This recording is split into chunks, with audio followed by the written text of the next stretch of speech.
सुस्वागतम. मुरांबा मालिकेच्या आजच्या भागामध्ये आपण पाहणार आहोत की आता अक्षय हा कॉन्फरन्समध्ये चालला असल्याने रमा ही किचनमध्ये अक्षयसाठी पोळ्या बनवत असते. अक्षय म्हणतो, अगं रमा, तू हे काय करतेस? रमा म्हणते की अहो, असं काय करताय तुम्ही तुम्ही आता बाहेर चाललाय ना, मग तुमच्यासाठी पोळ्या तयार करून डब्बा देते. रमा म्हणते की अहो, तुम्ही मला माहीत आहे की बाहेर थोडं थोडं करून गोड हे खाताच. तर अक्षय हा रामाकडे बघत असतो. तेव्हा रामा म्हणते, असं काय बघताय? तेव्हा अक्षय म्हणतो की इतरांमध्ये आणि तुझ्यामध्ये हाच फरक आहे रामा. दुसऱ्याला आनंद देण्यात तू स्वतःचा आनंद मानतेस. अगोदर तू स्वतःची नाही तर इतरांची काळजी करतेस रामा. तर रामा म्हणते, जा बरं तुम्ही आता मला काम करू द्या. अक्षय म्हणतो, असं काय करतेस रामा, मी तुझं कौतुक करतोय. रामा म्हणते की आता माझं कौतुक कराल आणि उशीर झालं ना तर लगेच मग मलाच रागवताल. इकडे आता रेवा आई आजी समोर बसलेली असते. तेव्हा आई आजी म्हणते की मला कळत नाही अक्षय, तुझी एवढी जबाबदारी घ्यायची असताना त्या रामाची का जबाबदारी घेतोय? रेवा म्हणते की आई आजी, तुम्हाला माहीत आहे का, अक्षय मनाने खूप चांगला आहे, त्यामुळे रमाला हर्ट होऊ नये असं त्याला वाटत असेल. आई आजी म्हणते की अगं, अक्षय कसा आहे ना हे त्याच्या आई आजीला सांगण्याची गरज नाही. त्याच्या आईपेक्षा अक्षयवरती मी सगळ्यात जास्त संस्कार केलेत. सतत रेवा म्हणते, आई आजी मला माहीत आहे. आई आजी म्हणते, बोट धरून चालायला मी अक्षयला शिकवलंय. रेवा म्हणते की पण त्याला रमाविषयी हे असं वाटत असेल आजी. अक्षयला असंच वाटत असेल की रमा आणि मला अक्षयने हर्ट करू नये म्हणून. तेव्हा ते ऐकून आई आजी म्हणते, रेवा तू अक्षयचा किती विचार करतेस, आणि असाच जर चांगुलपणा हा रमाने दाखवला असता तर किती बरं झालं असतं. तेवढ्यात घाईघाईने अक्षय त्याची बॅग घेऊन तिथे येतो आणि म्हणतो की आई आजी, तू माझ्यासोबत येणार होतीस ना, चल बरं लवकर. आई आजी म्हणते की अरे अक्षय, मी येणारच होते, पण त्याचं काय आहे ना, माझ्या पोटात थोडंसं दुखायला लागलं, तू रेवाला जा ना बरोबर घेऊन. तेव्हा अक्षय म्हणतो की नाही आई आजी, मी सगळ्यांना समान हक्क दिले आहे, तेव्हा अजून मी 5 मिनिटं सगळ्यांची वाट बघेन. तर आता अक्षयचे ते बोलणे रमासोबत सर्वजण ऐकतात. अक्षय म्हणतो, 5 मिनिटात जे कोणी माझ्या गाडीजवळ येऊन उभा राहील त्यालाच मी घेऊन जाईल. तर इकडे आता आनंद आणि आभ्या गार्डनमध्ये एकमेकांना रंग लावत असतात. तर आभ्याचे शर्टला पॅन्टला सगळीकडे आनंदने रंग लावून चित्रविचित्र बनवलेले असते. आणि आता इकडे रमा किचनमध्ये डबा भरवत असते. अक्षयचा डबा भरून लगेचच रमा ही साखर बघू लागते. तर आता इकडे आनंद आणि आभ्या दोघेही त्याच अवस्थेत अक्षयकडे येतात. तेव्हा अक्षय त्यांना बघून म्हणतो की तुम्ही दोघेही बाद झाला आहात.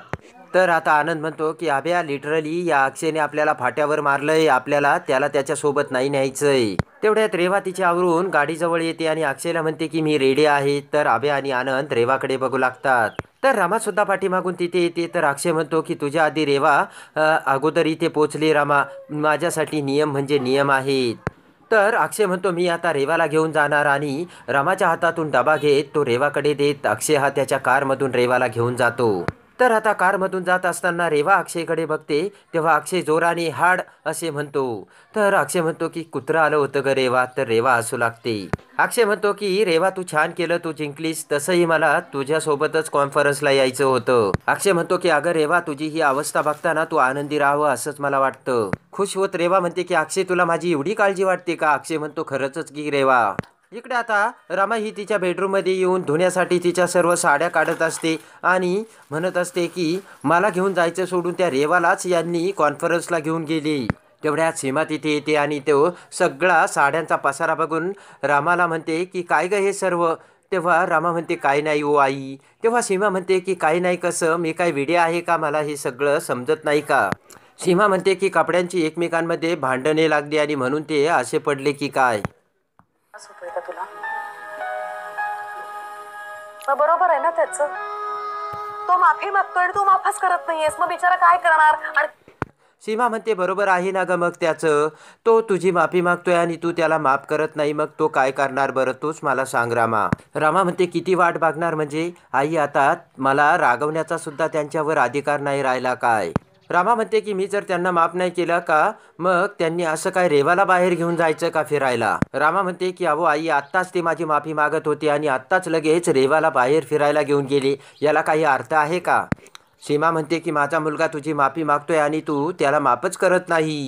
ते की माफ जर नाही केलं का लगेच असं करायचं का? रमा म्हणते की मला खरंच काही कळत नाही. एका वेळेस ते एक वागतात आणि दुसऱ्या वेळेस दुसरं. रमा म्हणते की आता कोण कसं वागतंय आणि मी कसं वागते तेच मला काही कळत नाही. तर आता इकडे अक्षय हा रेवाला विश्व सभागृहामध्ये घेऊन आलेला असतो. तेव्हा आता रेवा बाहेरच अक्षय येण्याची वाट बघत असते. रेवा म्हणते की याने मला इथे आणून तर खूप बोर केलंय, मी खूप कंटाळली. काय ते खाद्यपदार्थ, काय ते खाण्याच्या वस्तू, काय रटाळ लेक्चर देत होतास हा अक्षय, असे आता रेवा इरझऱ्या मारत विचार करत असते.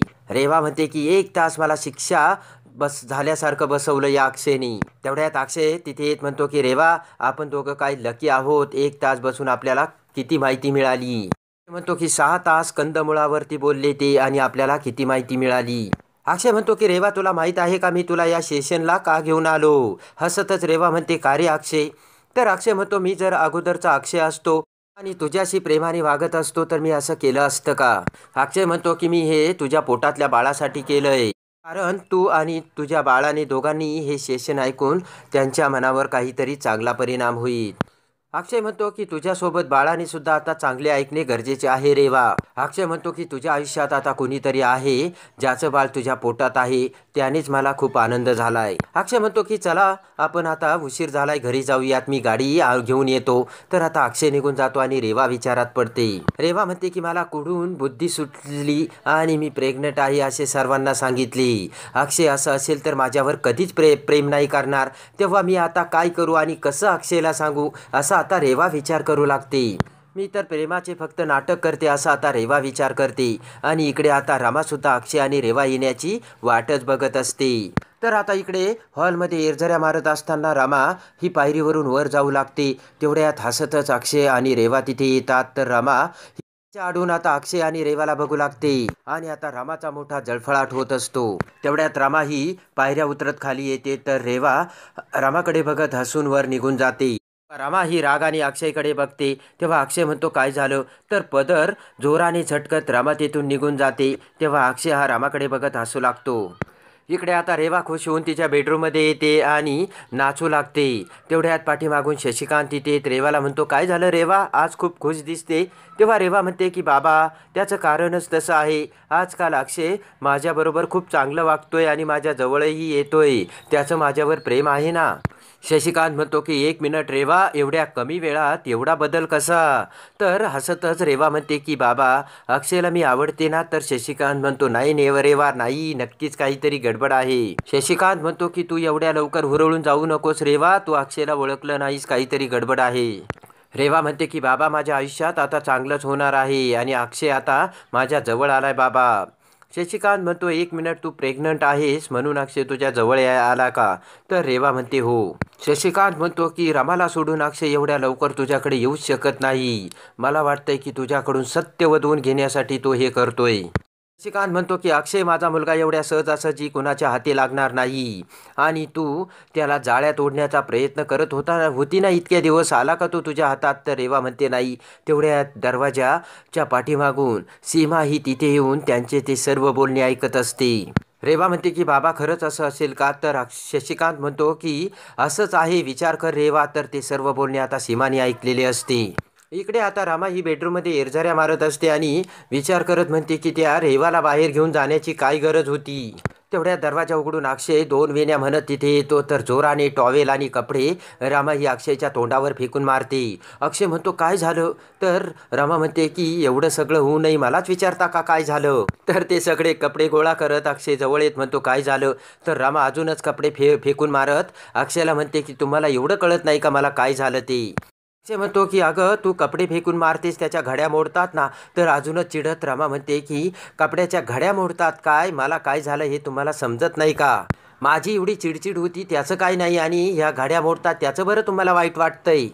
तर रमा म्हणते की कपड्याच्या घड्या पण मोडतात आणि माझ्या आयुष्याच्या सुद्धा घड्या मोडू राहिले आहे. अक्षय म्हणतो काय झालं रमा म्हणते की तुम्हाला काहीच वाटत नाही का माझ्या आयुष्याबद्दल. तर रमा म्हणते की कोणाला घेऊन तुम्ही बाहेर गेला होता. तर केस व्यवस्थित करत अक्षय म्हणतो अच्छा, रेवाला घेऊन मी बाहेर गेलो होतो, पण मी सगळ्यांना सांगितलं होतं जो अगोदर रेडी होईल त्यालाच मी घेऊन जाणार. तेव्हा रेवा अगोदर रेडी झाली म्हणून मी तिला घेऊन गेलो, असे आता अक्षय रमाला सांगतो. तर लगेचच रामा म्हणते की एवढं जवळ येऊन आतून काय बोलत होते आणि ती रेवा तुम्हाला काय म्हणत होती. रामा म्हणते की वाटेवर इम्पॉसिबल म्हणजे असं ती काय म्हणत होती. तेव्हा अक्षय म्हणतो की अगं रामा वाटेवर असा शब्द नाही येतो, व्हॉट एव्हर असं आता अक्षय रामाला समजावू लागतो. तेव्हा बोट करत रामा म्हणते की मला इंग्लिश शिकू नका तुम्ही, तुम्हाला इंग्लिश बोलणारी हवी होती ना तेव्हा जा तुम्ही तिच्याकडे. तर अक्षयला ढकलवत रामा म्हणते की जा तुम्ही त्या रेवाकडे. तेव्हा परत रामा म्हणते की तुम्ही कशाला जाता, मीच जाते तिच्याकडे. आणि रागाने रामा तेथून निघून जाते. तेव्हा हात करत अक्षय हसतच म्हणतो की अगं रामा मला तूच हवी आहेस. तर आता रमा ही रेवाच्या बेडरूममध्ये येते. त्यावेळेस रेवा ही ड्रिंक्स करत असते. तेवढ्यात रेवाचा तो ड्रिंकचा ग्लास हातात घेत रामा म्हणते की या दिवसात कोणतीही बाई ही अशी दारू पिणार नाही. तेव्हा रेवा म्हणते म्हणजे मी नाटक करते का. तर दारूचा ग्लास खाली सांडत रामा म्हणते की हो तू नाटकच करतेस. तर दारू खाली सांडवत रामा म्हणते की तुझ्या ह्या गोष्टीचा मी आता तुकडा पाडणार आणि तुझ्या खोट्या गरोदरपणाचा मी मुखवटा बाहेर काढणारच रेवा. आणि तो खोट्या गरोदरपणाचा मुखवटा मी कसा सगळ्यांसमोर आणते हे आता तू बघच. असा आता पण दारूखाली सांडून रामाने केलेला असतो. तेव्हा आता रामा ही रेवाच्या गरोदरपणाचा खोटा मुखवटा कसे सर्वांच्या समोर आणते आणि रेवाची कशी हकालपट्टी करते हे बघण्यासाठी आणि मुरंबा मालिकेच्या डेली अपडेटसाठी आपल्या चॅनलला लाईक करा, सबस्क्राईब करा.